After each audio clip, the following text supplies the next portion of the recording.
बिस्मिल्लाहिर्रहमानिर्रहीम। लास्ट हम मैट्रिक्स के बारे में पढ़ रहे थे कि मैट्रिक्स क्या होता है, मैट्रिक्स की डेफिनेशन हमने पढ़ी। मैट्रिक्स के अंदर जो जो चीज़ें इंपॉर्टेंट है आगे हमें सबक बढ़ाने के लिए, इस लेसन को आगे बढ़ाने के लिए जो जो चीज़ें हमें ज़रूरत होगी मैट्रिक्स से रिलेटेड वो हमने कल पढ़ लिया कि मैट्रिक्स के अंदर आपको ऑर्डर आप किस तरह बताएंगे। आप आई जे जो दिखाया जाता है, एम और एन दिखाए जाते हैं, यानी कि आप बताना होगा कि ये नंबर कहाँ पर है, लोकेशन आपने बताना, ये सारी चीज़ें कल बिल्कुल अच्छी तरीके से क्लियर कर देंगे। तो आज हम पढ़ने वाले हैं मैट्रिक्स की टाइप्स के बारे में कि मैट्रिक्स की कितनी टाइप्स हैं, कितनी फॉर्म्स में मैट्रिक्स बनाया जा सकता है, ये सारी बातें आज आपको बताई जाएंगी। तो इसकी काफ़ी टाइप्स हैं, तो एक एक टाइप को अच्छी तरह से क्लियर किया जाएगा। आपके लिए ज़रूरी है कि आप इसको नोट कर लें, क्योंकि एक साथ वीडियो देखकर आपका वक्त ज़ाया ना हो जाए, तो इसके लिए इंपॉर्टेंट और आपके लिए ज़रूरी है कि या तो आप ऐसे स्क्रीनशॉट लेकर अपने पास सेव कर लें या फिर आप जो है इसको नोट कर लें और इसको अच्छी तरह से समझ लें, क्योंकि देखिए समझने वाली बातें भी हैं, कुछ चीज़ें याद रखने वाली भी हैं। तो इंशाल्लाह आपको याद रखने वाली बातें भी इंशाल्लाह ट्रिक के साथ बता दी जाएंगी कि इसको आप इस तरह से याद रख लें तो याद रह जाएगा। तो भारत देखते हैं आज का टॉपिक स्टार्ट करते हैं। और आपको कल के जो टॉपिक में रियल नंबर और कॉम्प्लेक्स नंबर के बारे में नहीं बताया गया, क्योंकि उसका जो रिलेशन था वो सारा का सारा इसकी टाइप से था।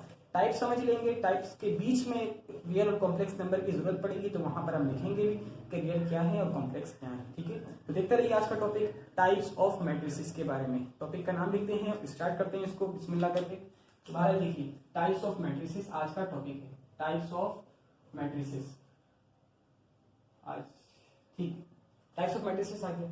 अब देखिए सबसे पहला जो है वो आपके पास आता है स्क्वायर मैट्रिक्स, और इसकी काफी टाइप्स बन जाती है। स्क्वायर मैट्रिक्स तो पहला है, और इस टाइप के जो मैट्रिक्स है यानी स्क्वायर मैट्रिक्स, इसकी काफी तरह की फॉर्म्स बन जाती है। तो पहले इसको समझ लीजिएगा कि क्या है, और इसका समझना सारा का सारा पिछला लेक्चर अगर आपने नहीं देखा तो जाकर देखें, क्योंकि वो नहीं समझ में आएगा तो स्क्वायर मैट्रिक्स समझ में नहीं आएगा।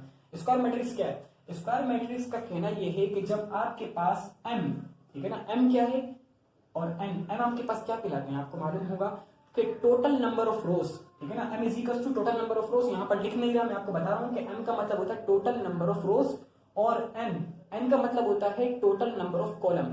जब आपके पास टोटल नंबर ऑफ फॉर्म और total number of rows is equal to total number of column हो जाए, इस सूरत में वो आपके पास क्या कहलाता है? स्क्वायर मैट्रिक्स कहलाता है। यानी क्या मतलब है कि एम आपके पास 2 हो और एन भी आपके पास क्या हो? 2 हो, एम 3 हो और एन भी 3 हो, यानी रोज 2 हो कॉलम भी 2 हो, रोज 3 हो कॉलम भी 3 हो, रोज 4 हो कॉलम भी 4 हो, इस तरह चलता रहे, पेयर बनता रहे, तो इक्वल टू चलता रहे, तो उस सूरत में वो स्क्वायर मैट्रिक्स कहलाएगा।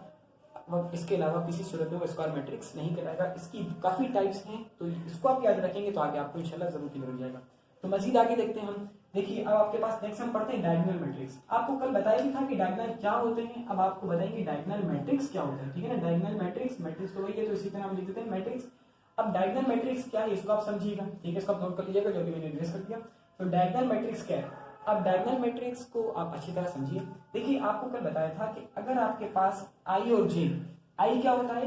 किसी भी रो के किसी एक नंबर की आइडेंटिफिकेशन करना, ठीक है ना। अगर आई और जे, ये जे है, अगर दोनों के दोनों इक्वल हो, ठीक है ना, यानी क्या मतलब है कि अगर हम ये वाला कॉलम बनाते हैं तो ये यहाँ पर इक्वल होते हैं, क्योंकि पहली रो होती है और पहला ही कॉलम होता है। यहाँ पर इक्वल होते हैं क्यों? क्योंकि दूसरी रो होती है और दूसरा ही कॉलम होता है, ठीक है। और यहाँ पर इक्वल होते हैं क्योंकि यहाँ पर क्या होता है? तीसरी रो होती है और तीसरा ही कॉलम होता है। तो इन तीनों सूत्रों में ये क्या होते हैं? यहाँ पर ये आई और जे इक्वल होते हैं। जब भी आई और जे इक्वल हो तो उस सूरत में वो क्या कहलाते हैं? वो डायगोनल कहलाते हैं। किसी भी मैट्रिक्स के वो क्या कहलाते हैं? डायगोनल्स कहलाते हैं, ठीक है, बताया था। अब देखिए अब बात आती है डायगोनल मैट्रिक्स क्या होगा। ये तो आपको क्लियर हो गया कि आई और जे जब बराबर होंगे तो उस सूरत में वो डायगोनल होगा। अब डायगोनल मैट्रिक्स क्या है इसको आप समझिएगा कि जब आई और जे जहां पर बराबर हैं, जहां पर आई और जे बराबर हैं, ये तीनों है ना, यहाँ पर आई और जे बराबर है, तो उस जगह पर नंबर जो है ना, ये तो लोकेशन है ना, अब उस लोकेशन पर जो नंबर हो वो आपके पास नॉन जीरो होना चाहिए। गौर से सुनिएगा, नॉन जीरो। नॉन जीरो का मतलब ये है कि जीरो के अलावा कोई भी नंबर होना चाहिए, ठीक है, ये आप याद रखिएगा। अब देख लीजिए, जीरो के अलावा कोई भी नंबर मतलब क्या? यहाँ पर आप रख दिए 3, यहाँ पर आपने रख दिया 4 और यहाँ पर आपने रख दिया 9, ठीक है ना, नॉन जीरो नंबर है। ये भी जीरो नहीं है, ये भी जीरो नहीं है, ये भी जीरो नहीं है, ये डायगोनल भी है, क्योंकि आई और जे की लोकेशन पर, जहां पर आई और जे इक्वल हो उस लोकेशन पर नॉन जीरो नंबर होना चाहिए, चाहे कोई भी नंबर हो, मर्जी आपकी, ठीक है, समझ में आ गया। नेक्स्ट, इसके अलावा मैंने कहा था आई और जे जहां पर बराबर नहीं होते वो नॉन डायगोनल कहलाता है। नॉन डायगोनल पर आपके पास जीरो होना चाहिए। लिखते हैं यहाँ पर 0 0 0 0 0 0, ये आपके पास कहलाता है डायगोनल मैट्रिक्स। समझ में आ गया होगा यकीन। नेक्स्ट हम देखते हैं यहाँ पर आपके पास जीरो मैट्रिक्स। ठीक है, जीरो मैट्रिक्स क्या होगा ये तो आप सुनते ही समझ में आ रहा है। जीरो भी कह सकते हैं, नल भी कहते हैं। तो जीरो मैट्रिक्स और नल मैट्रिक्स एक ही बात है। क्या है, आसान सी बात है, इस पर ज्यादा टाइम ज़ाया नहीं करेंगे, क्योंकि ये इसका मतलब होता है कि आपके पास जो मैट्रिक्स है सारे के सारे एलिमेंट्स उसके पास क्या होना चाहिए, जीरो होना चाहिए। देखिए कल एक बात बताई नहीं गई, अभी मेरे जहन में आई बात। तो देखिए यहाँ पर क्या है, आपके पास ये जितने भी नंबर्स लिखे हुए एक ऐसी इजाफी बात है, लेकिन आपके नॉलेज में होनी चाहिए कि ये क्या कहलाते हैं, आपके पास ये एंट्रीज कहलाती हैं।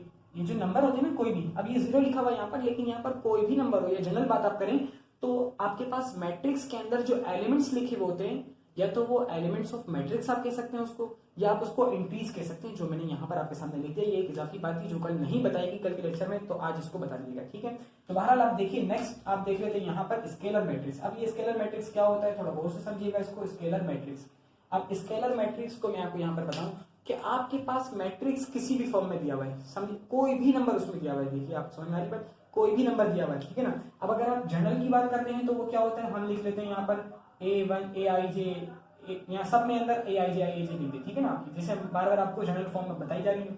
अच्छा देखिए समझ आ रही बात। अब ये एक तो ये नॉर्मल मैट्रिक्स है ना, अब ये स्केलर कैसे बनेगा ये आपको बताया जा रहा है।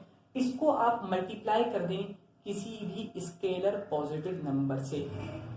अब ये समझ में आएगा स्केलर क्या होता है। स्केलर वो होता है जिसमें आपके पास कोई डायरेक्शन नहीं होती, ठीक है ना, मैग्नीट्यूड होता है, सिर्फ और सिर्फ नंबर होता है ना। आपको पता होगा वेक्टर और स्केलर के बारे में थोड़ा सा यहाँ पर ऐसे ही बता दिया जाए ताकि आपको क्लियर हो जाए कंफ्यूजन। वेक्टर वो होता है जिसमें आपके पास एक तो फासला भी होता है, यानी समझ लीजिए मुझे यहाँ से यहाँ तक का जाना है। अब यहाँ से यहाँ तक का फासला, ठीक है, ये पूरा का पूरा फासला आ गया आपके पास, पूरा का पूरा डिस्टेंस आ गया, साथ ही आपके पास डिस्प्लेस और साथ ही आपके पास डायरेक्शन भी आ गई कि मुझे यहाँ से लेकर यहाँ फिर यहाँ ऐसे करके जाना है, ठीक है, या डायरेक्टली यहाँ से यहाँ तक भी जाना है। तो मैग्नीट्यूड भी है, फासला भी है नंबर की फॉर्म में, और दूसरा डायरेक्शन भी है कि मुझे इस गली से फिर इस तरह होकर टर्न राइट लेफ्ट राइट होकर जाना है, इस तरह होकर जाना है। तो अगर डायरेक्शन भी और मैग्नीट्यूड दोनों मिल जाए ना तो उस सूरत में वो वेक्टर कहलाता है।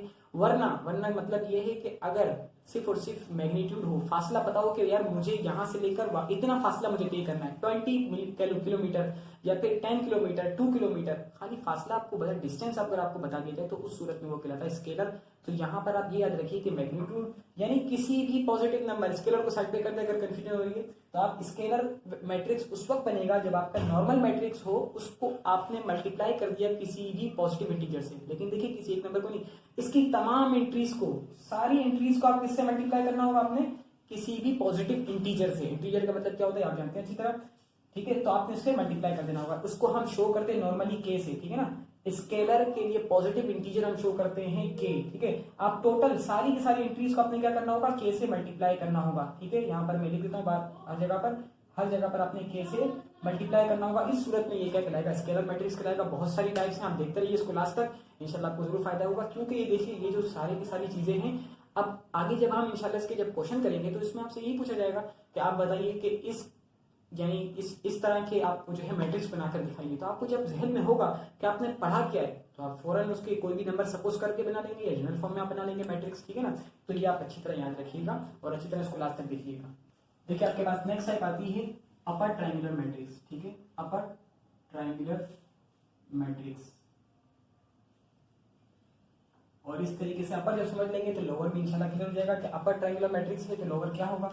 देखिए आपके पास, आपको अभी बताया गया कि ये यहाँ पर जो है ना आई और जे इक्वल होते हैं, आई और जे जहां पर इक्वल हो आपको पता है डायगोनल कहलाते हैं। अब देखिए डायगोनल के जो ऊपर आपके पास जो ट्रायंगल बन रहा है ना, ये ट्रायंगल बन रहा है ना ट्रायंगल, तो डायगोनल के ऊपर साइड पर अगर ट्रायंगल बने तो उसको हम कहते हैं अपर ट्रायंगुलर मैट्रिक्स, ठीक है, याद हो गया। अच्छा अब देखिए अब लोअर क्या होगा, लोअर भी आसान है, ये भी एक टाइप है, तो लोअर आसानी से समझ में आ जाएगा जब आपको कि अगर आपके पास ये जो डायगोनल है, डायगोनल आपने ये जीरो मतलब नहीं, इसका मतलब आपको शो किया गया कि डायगोनल है, ठीक है ना। अब यहाँ पर ये भी आपके पास आ गया डायगोनल। अब डायगोनल के नीचे आपके पास क्या बन रहा हो, ये देखिए ना आपके पास, ये आपके पास इस तरह का ट्रायंगल, ठीक है। अगर आपके पास डायगोनल के लोअर में आपके पास ट्रायंगल आ रहा हो यानी ट्रायंगल फॉर्म बन रही हो ना, तो उस सूरत में क्या कहलाएगा, लोअर ट्रायंगुलर मैट्रिक्स कहलाएगा। देखिए अब जहन में सवाल आना चाहिए कि अपर ट्रायंगल और लोअर ट्रायंगल तो हर तरह बनेगा क्योंकि ये तो हर वक्त नंबर दिया जाएगा, तो मतलब क्या है अपर ट्रायंगल लोअर ट्रायंगल का। तो ये जहन में सवाल आपके आ रहा होगा तो उसको जवाब सुन लीजिए। देखिए कि आपके पास जो डायगोनल दिए हुए ना डायगोनल, अब अपर ट्रायंगल कब बनेगा, लोअर ट्रायंगल कब बनेगा, ये आपको अभी बताते हैं। देखिए यहाँ पर आपके पास कोई भी नंबर होना चाहिए, ठीक है ना, नॉन जीरो नंबर होने चाहिए। नॉन जीरो क्या है, यहाँ पर मैं ऐसी एक सपोज कर लेता हूँ, जैसे इनको देख लीजिए आप, इसको मैंने ले लिया 1, इसको ले लिया मैंने 2 और इसको मैंने ले लिया 3, ठीक है 1 2 3 आ गए। इस तरीके से यहाँ पर मैं ले लेता हूँ 4 5 और 6, ठीक है, ये नॉन जीरो नंबर है। इनका कहने का मतलब यह है कि अपर ट्राइंगुलर उस वक्त वो मैट्रिक्स उस वक्त बनेगा जब आपके पास जो ऊपर बनने वाला ट्राइंगल है वो नॉन जीरो होना चाहिए। तो मतलब क्या है, नीचे सारे जीरो हैं। दोबारा सुन लीजिए, अगर आपने इस तरह नहीं समझ मारा तो आप इस तरह उसको याद रख लीजिए कि अपर ट्राइंगुलर मैट्रिक्स उस वक्त होगा जब डायगोनल की जो बिलो जितने भी, जब डायगोनल के नीचे बनने वाला, अपर की बात चल रही है तो डायगोनल के नीचे बनने वाला, डायगोनल के बिलो द डायगोनल आपके पास जो ट्राइंगल बन रहा है वो आपके पास जीरो होगा। तो उस सूरत में वो क्या कहलाएगा, अपर ट्राइंगुलर मैट्रिक्स कहलाएगा। यहाँ देख लीजिए, यहाँ पे आपको मजीद क्लियर हो जाएगा, देख लीजिए आपने यहाँ पर क्या लिखा हुआ है, लोअर ट्राइंगुलर मैट्रिक्स, ठीक है ना, लोअर ट्राइंगुलर मैट्रिक्स लिखा हुआ है। तो यहाँ पर भी आप ये सब उसको लीजिए 1, ये आपके पास आ गया 2, ये आपके पास आ गया 3, इसको आप ले लिया 4 और ये आपके पास आ गया 5, ठीक है ना, 4 5 एक सेकेंड, ये आपके पास आ गया 1 2 और इसको आप इस तरह रखिए ताकि समझ आ जाए, 1 2 ये बीच में आ गया, यहाँ पर आपने ले लिया 4, ये आपने ले लिया 5 और ये आपके पास आ गया 6, 1 2 3 ये डायगोनल है और ये डायगोनल के बिलो द डायगोनल आपके पास ये नंबर लिखे हुए। अगर आपके पास लोअर ट्राइंगल मैट्रिक्स आपने बनाना है तो उसका सूरत ये होगी कि आप जो है बिलो यानी जो डायगोनल के जो नीचे जो ट्राइंगल बन रहा है ना, डायगोनल के नीचे जो ये ट्राइंगल बन रहा है वो आपके पास नॉन जीरो हो। तो मतलब क्या है, अबव द डायगोनल क्या होना चाहिए, जीरो होना चाहिए, ठीक है ना। तो जीरो देखिए, अब यहाँ पर आप इसका कॉन्सेप्ट समझिए कि जीरो होने का मतलब क्या है या जीरो ना होने का मतलब क्या है। जब ये जीरो होगा तो समझ लीजिए कि ये तो कोई काउंटिंग में आएंगे ही नहीं। तो जब काउंटिंग में नहीं आएंगे तो यहाँ पर आप देख लीजिए, अच्छा आप गौर से देखिएगा, यहाँ पर मैं आपको दिखा देता हूँ, ये देखिए आप ये क्या बन रहा है, सॉरी ये इसको अगर हम इस तरह बना दें तो ये क्या बन जाएगा आपके पास, लोअर ट्रायंगुलर मैट्रिक्स बन जाएगा आपके पास। ये देख रहे हैं आप, ये लोअर ट्रायंगुलर मैट्रिक्स बन रहा है। इस तरीके से यहाँ पर आप देखिए, इसको मैं इरेज करता हूँ, यहाँ पर आप ये देखिए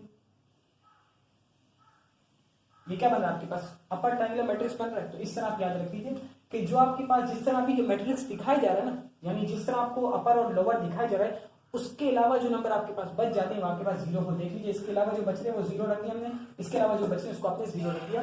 तो अपर ट्रायंगुलर मैट्रिक्स और लोअर ट्रायंगुलर, ये नीचे बन रहा है इसलिए हमने इसको कहा लोअर ट्रायंगुलर मैट्रिक्स, ये ऊपर की साइड बन रहा है इसलिए हमने इसको कहा अपर ट्रायंगुलर मैट्रिक्स।